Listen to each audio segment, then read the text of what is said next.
EPA NWA meteorologist Bobby Marchich here with your outlook for January 13th, 2025. It is Monday. We are back to work, and Kinsley's Family Market in Broadheadsville, Monroe County, Pennsylvania, sponsors the Monday video forecast. Kinsley's is the world's largest ShopRite, and the ShopRite logo means they're all about food, they're all about savings, and they're all about you. The NFL playoffs are in full swing, and Kinsley's is your one-stop headquarters for everything you could possibly want and need to host a playoff party with friends and family, watching your favorite team together.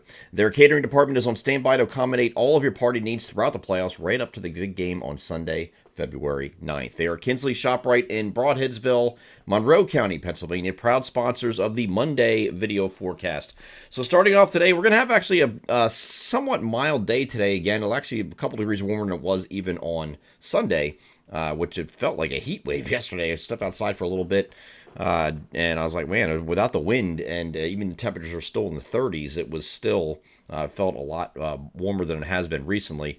That's going to be the case again today. Not much wind, and we're looking at partly to mostly sunny skies for most of the area. Far northern areas are going to have a little bit more in the way of clouds, though. And you can see that here, where there's just across the northern tier, there's a lot of, we'll call it partly to mostly cloudy up there. Everywhere else is partly to mostly sunny today. And with those clouds this afternoon, especially, there could be a passing snow shower with this as it moves across. See that little bit right there moving across far northern Pennsylvania. You could see a snow shower there, but other than that, nowhere else is going to see anything today.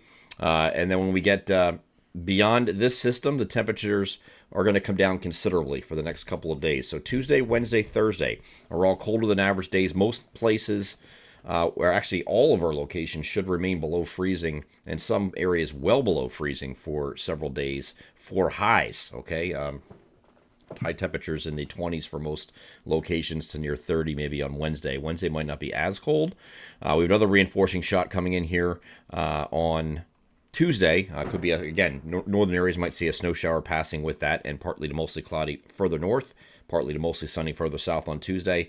Wednesday is an in-between day, and then we have another system coming at us here on Thursday. Could be some snow showers, and not just northern areas here on Thursday, although we're not expecting much in the way of accumulations with this. You could get a quick dusting somewhere out of that. We'll keep an eye on this just in case, but the models are indicating that on Thursday, as this system moves off to our north, that there could be a few snow showers, isolated snow showers with that here on Thursday. Okay, so those 3 days, Tuesday, Wednesday, Thursday, are going to be cold. We're also going to have breezy conditions.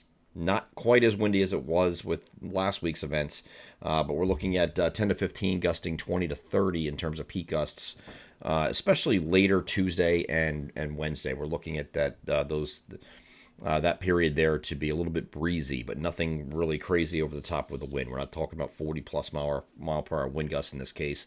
So some 20 to 30 peak gusts, it looks like we're dealing with on Tuesday and Wednesday.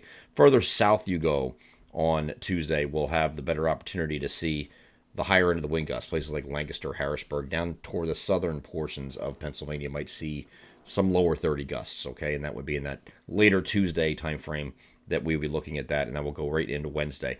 So beyond this system, we're going to turn again milder toward the end of the week, and it's just going to be a transient warm up, very similar to what we're doing right now. So yesterday was in the upper 30s, probably doing with that again on Friday with a mix of clouds and sun.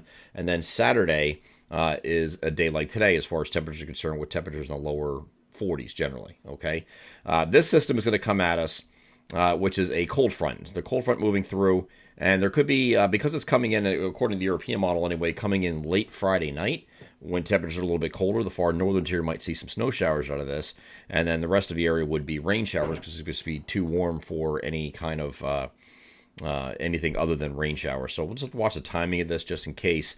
But this isn't the interesting thing. This is on the lead of a very deep trough, and that's going to be prolonged. So we have the EPO turning negative, which is your ridging into the Alaska region, and that's going to create a cross-polar flow that's going to get in here after this cold front exits. So the cold air comes in behind it on Sunday, and then there's a little wave behind it that forms near the old frontal boundary, right along the thermal gradient here, and the European model is suggesting that we're going to get snow out of this, accumulating snow on Sunday.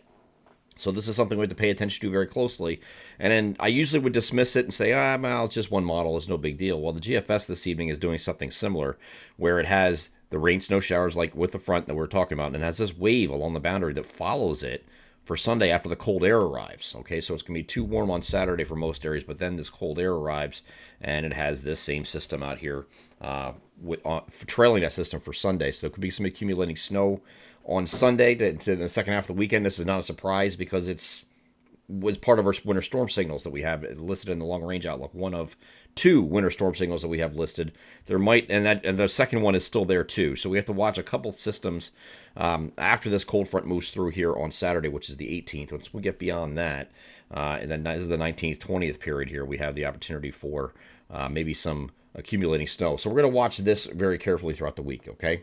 No guarantees, and this can move around a lot. We're talking about a day 7 forecast. Obviously, we're looking at Sunday, so things can certainly bounce around and change a little bit, or this wave might not even form on the back end of this boundary. We'll see. Right now, these two models suggest it will, so we're going to keep a close eye on it this week and update you every single day with the latest. I'm EPAWA meteorologist Bobby Martich. That is your outlook for January 13th, 2025. Have a great Monday.